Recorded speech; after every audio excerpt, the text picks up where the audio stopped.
Imagínate algo, llevas 20, 25, 30 años pagando tus cotizaciones religiosamente cada mes, viendo cómo de tu salario se descuenta un pedazo que te dijeron es para tu vejez. Ese dinero está en tu cuenta individual, en un fondo privado, supuestamente esperándote con tu nombre y tu cédula. Y un día, un señor que nunca fue elegido para administrar esa pensión decide por decreto, ojo, por decreto, no por ley, que ese dinero ya no está ahí, que se lo van a llevar para Colpensiones en 30 días, porque sí, porque el Estado lo necesita, porque hay que pagarle la pensión a otros y si no les gusta, pues vayan a demandar.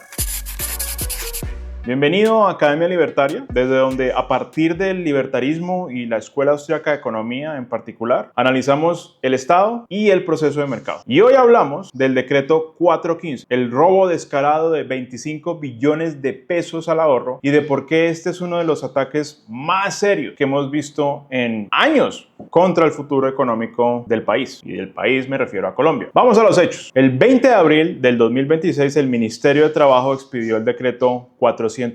Obliga a fondos de pensiones como Porvenir, Protección, Colfondos, Scandia a trasladarle a Colpensiones aproximadamente 25 billones de pesos, unos 6.400 millones de dólares. No es plata de juguete, no son cacahuates. Ese dinero pertenece a más de 119.000 colombianos que, aprovechando una ventana de traslado de la reforma pensional de 2024, decidieron pasarse del régimen privado al régimen público. De ellos, según la propia Contraloría en Colombia, solamente unas 18.500 personas ya cumplieron los requisitos para pensionarse y las otras 100.000 y un poquito más todavía están cotizando. Su plata debería permanecer en los fondos privados hasta cada persona cumpliera los requisitos. Eso lo dice la ley que ellos mismos, el gobierno, redactaron. Pero ese gobierno decidió que no, que el 50% en los primeros 20 días, el otro 50% los 10 días siguientes. Un operativo de guerra, si se quiere. Y la excusa oficial, pues corregir un descalce financiero. Traducido esto al español, necesitamos plata y esa plata de ahí nos gusta. Y lo más espectacular es el timing, por así decirlo. Ese decreto se firmó a menos de 40 días de la primera vuelta presidencial. Una coincidencia rara. Coincidencia que además ocurre en un contexto donde el régimen público de pensiones requiere cada año transferencias de el Tesoro, cercanas a los 35 billones de pesos para cubrir sus obligaciones. Y ese déficit no deja de crecer. Al gobierno se le avecina una crisis de caja considerable. 25 billones que aparecen mágicamente en Colpensiones son 25 billones a disposición del Ejecutivo justo cuando más los necesita. Por si quedaran dudas, el propio presidente de Colpensiones, un tal Jaime Duzán, en lo más mínimo relacionado conmigo, salió a decir que, con todo el cinismo del mundo, que esa plata serviría como ahorro hacia el futuro para los déficits que puede generar el presupuesto general de la nación. Es decir, una confesión. No lo estamos deduciendo nosotros, los malpensados del libertarismo, por así decirlo. Ellos mismos lo están reconociendo. Ahora, antes de entrar en el análisis, hagamos una aclaración que es bien importante para no caer en falsos dualismos. Porque uno podría llegar a pensar, al escuchar lo que estamos diciendo, que acá estamos defendiendo a ultranza el sistema de las AFP privadas frente al sistema de Colpensión. Y eso, pues no es así, no exactamente así. La verdad incómoda es que, desde una perspectiva estrictamente libertaria, ninguno de los dos sistemas pensionales en Colombia es plenamente defendible. Ninguno. El sistema de capitalización individual de los fondos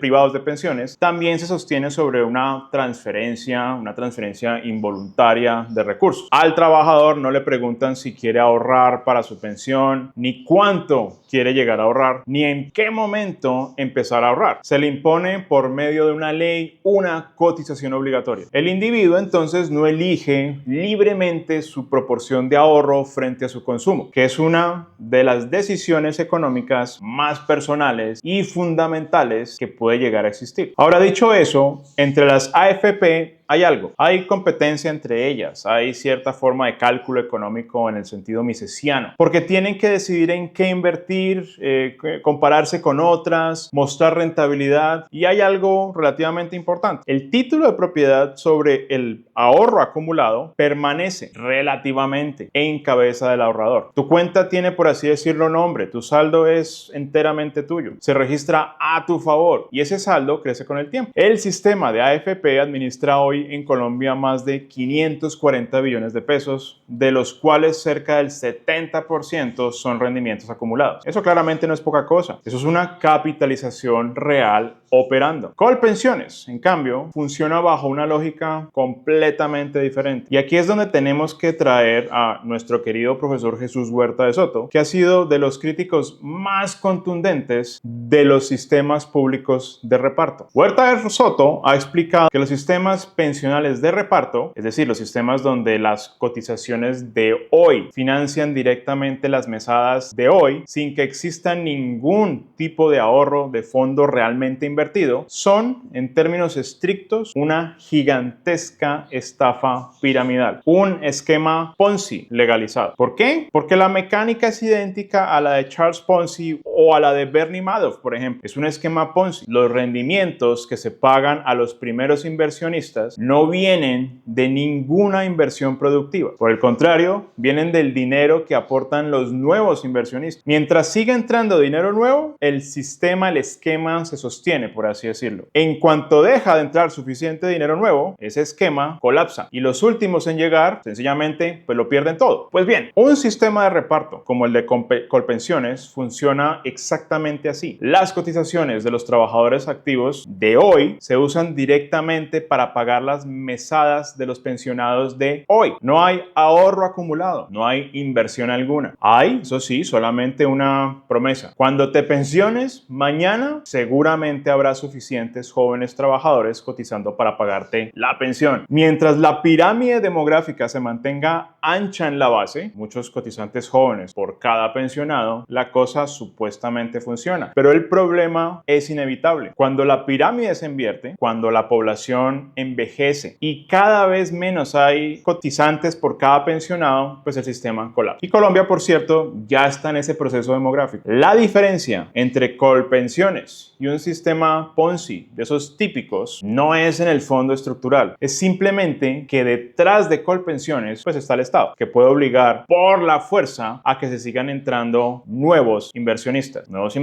entre comillas, vía cotizaciones obligatorias, y que cuando esas cotizaciones no alcancen, puede subir impuestos, emitir deuda o imprimir dinero para seguir pagando. A Bernie Madoff se le acabó el dinero nuevo y lo metieron a la cárcel. A los gobiernos que administran esquemas Ponzi pensionales, pues no los meten a la cárcel, porque en realidad son ellos mismos los que hacen las leyes. Entonces, cuando comparamos Colpensiones con las AFP, pues no estamos comparando dos sistemas equivalentes. Las AFP, con todos sus efectos y con todo el carácter involuntario de la cotización, pues hombre, al menos acumulan capital real y mantienen la propiedad individual sobre sus saldos. Colpensiones es estructuralmente sí un esquema Ponzi sostenido por la fuerza coercitiva del Estado. En este caso, pues no hay cálculo económico, no hay acumulación y definitivamente no hay propiedad individual. Entonces, seamos claros, no es que defendamos el sistema de AFP como si fuera una especie de panacea libertaria, lejos de serlo. Lo que decimos es que entre dos malos, uno es considerablemente menos malo. Y el decreto 415 lo que hace es mover plata del menos malo al peor, de un sistema que al menos acumula y capitaliza a un esquema Ponzi estatal que simplemente consume esos recursos. Esa y no otra es la dimensión real del deterioro que estamos presenciando. Y ahora sí entremos al análisis. El primer problema del decreto, el más fundamental, decimos nosotros, es el de la propiedad. Los derechos de propiedad son la base de cualquier orden social civilizado. Aun siendo la cotización pensional una imposición estatal, una vez la plata está depositada en una cuenta individual a nombre de una persona, esa persona tiene un título de propiedad sobre ese capital. Lo que hace ese decreto 415 es vulnerar ese título para más de 100,000 personas sin su consentimiento individual. Porque una cosa es que yo libremente decida trasladarme de régimen, claro está, y ahí el asunto pues es mío. Y otra cosa muy distinta es que el gobierno decida mover mi plata antes de que yo cumpla los requisitos que la misma ley estableció, por cierto. Y aquí hay un punto adicional que el mismo gremio ha señalado con cierta precisión. El sistema pensional no se sostiene solamente con números, se sostiene con una promesa. La promesa de que el dinero ahorrado hoy estará disponible mañana. Y lo estará bajo las reglas que se pactaron inicialmente. Cuando el Ejecutivo rompe esa promesa y por decreto, y ojo, la rompe para sus afiliados trasladados, pero el mensaje llega a los 20 millones de afiliados al sistema, lo que está haciendo en realidad no es un simple ajuste contable. Lo que está haciendo es destruyendo el activo central sobre el que se sostiene cualquier sistema pensional, la confianza institucional. El Estado es, en esencia, pues una empresa criminal territorial. La única institución que puede violar sistemáticamente los derechos de propiedad privada sin consecuencias alguna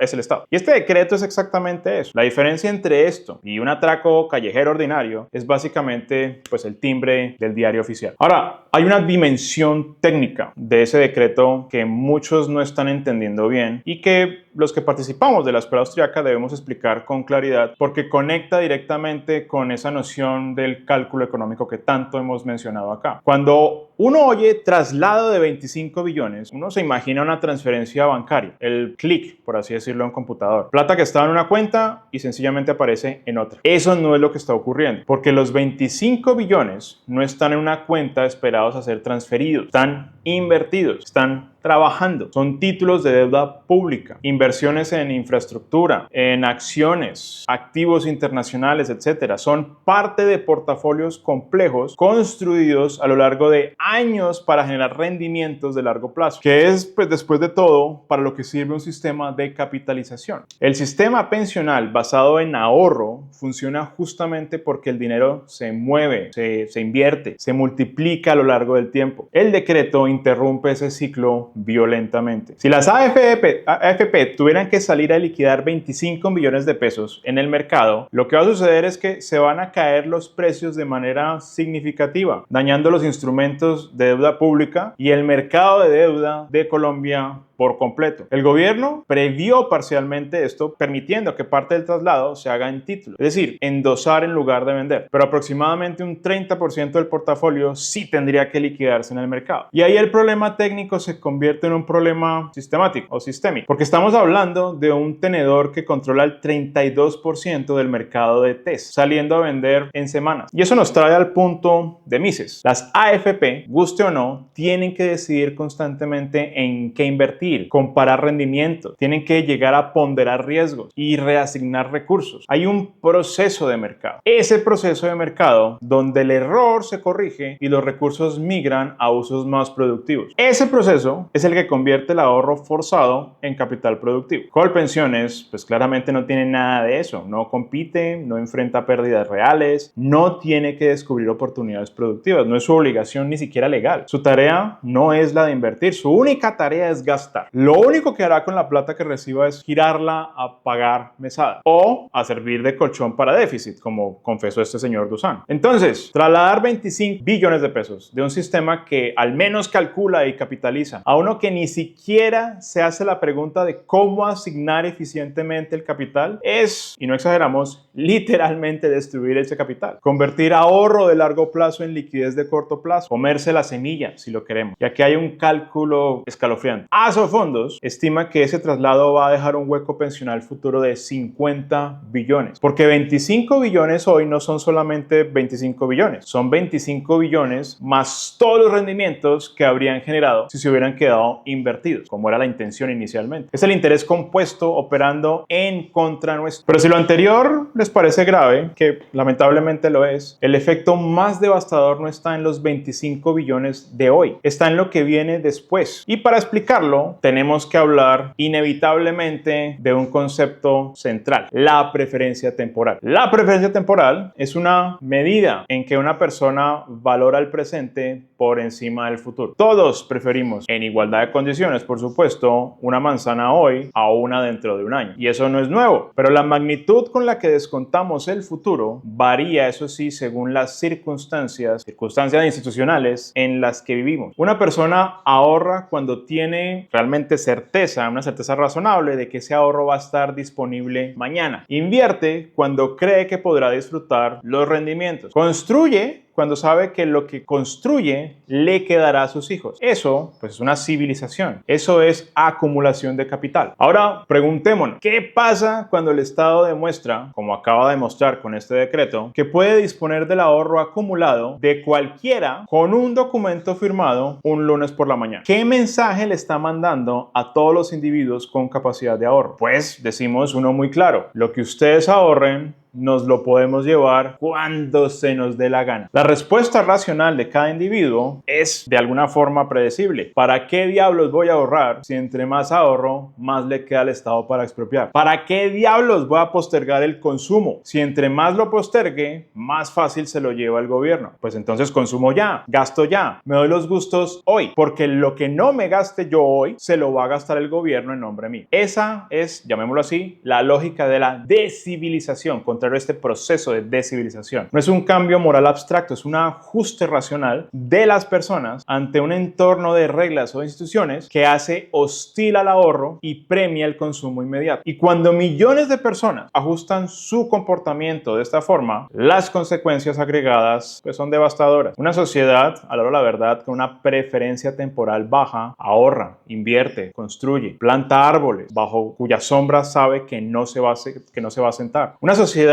con preferencia temporal alta consume lo que produce, no planifica, no construye patrimonios duraderos. Literalmente una sociedad que retrocede hacia formas más primitivas de organización económica, porque la civilización, entendida como acumulación de capital, de conocimiento, de instituciones, requiere del sacrificio del presente en función del futuro. Y ese sacrificio solo se hace cuando hay garantías de que el futuro existe y que es relativamente seguro. Este decreto, como otros, rompe esa garantía, y cada joven en Colombia que está decidiendo cómo manejar su vida económica va a internalizar la lección, por así decirlo. Van a ahorrar menos, van a sacar la plata del país si pueden, van a informalizarse, van a convertirse en una sociedad de un horizonte relativamente corto. Menos ahorro, naturalmente, significa menos inversión, menos capital, menos productividad, menos salarios reales y, naturalmente, más pobreza, lo cual convenientemente retroalimenta el ciclo. Más pobreza significa más demanda de gasto público, que se financia, a la hora de la verdad, con mayor grado de expropiación, entre otras cosas, del ahorro, y así sucesivamente hasta que nos parezcamos a un país lamentablemente como Venezuela o como Cuba. Este decreto entonces no es solo un asalto a 25 billones, es una señal institucional de proporciones gigantescas, cuyo costo real no se mide, a la hora de la verdad, en billones, se mide en décadas de desarrollo perdido. Permítame entonces cerrar. Lo que ocurre con este decreto es parte de un patrón, el patrón que hemos descrito con brutal precisión. El Estado, como una empresa esencialmente criminal, progresivamente extiende su control sobre la propiedad privada de los ciudadanos. Ayer fue el impuesto al patrimonio a las sucursales extranjeras. Hoy son los ahorros pensionales. Mañana serán las cuentas bancarias o incluso, ¿por qué no?, las rentas del trabajo. Hay algo más que vale la pena mencionar. Como este decreto goza de presunción de legalidad, puede ejecutarse mientras no sea suspendido. Es decir, para cuando las cortes eventualmente fallen, lamentablemente el dinero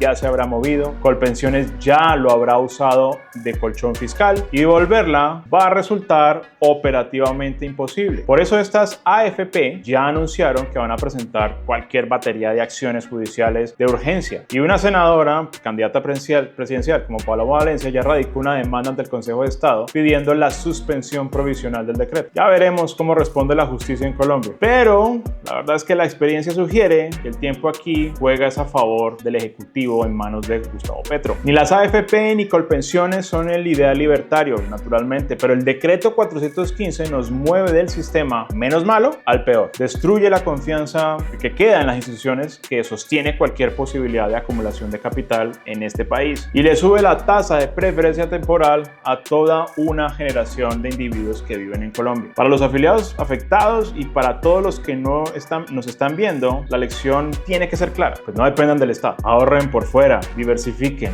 inviertan en activos reales, porque si algo nos ha enseñado la historia en Latinoamérica, y la última en Colombia, es que la plata que está bajo el control del Estado, tarde o temprano, termina financiando otra cosa distinta de la que se prometió. Muchísimas gracias por acompañarnos y haber visto este video. Por favor, déjenos saber en los comentarios qué piensan, si les parece legítimo este decreto, de alguna forma es que han cambiado ustedes su forma de ahorrar como consecuencia de medidas así. Todo esto lo queremos leer abajo. Y por supuesto, si les gusta el video, por favor denos like, nos ayuda muchísimo. Y no siendo más por hoy, muchas gracias. Nos vemos en la próxima sesión.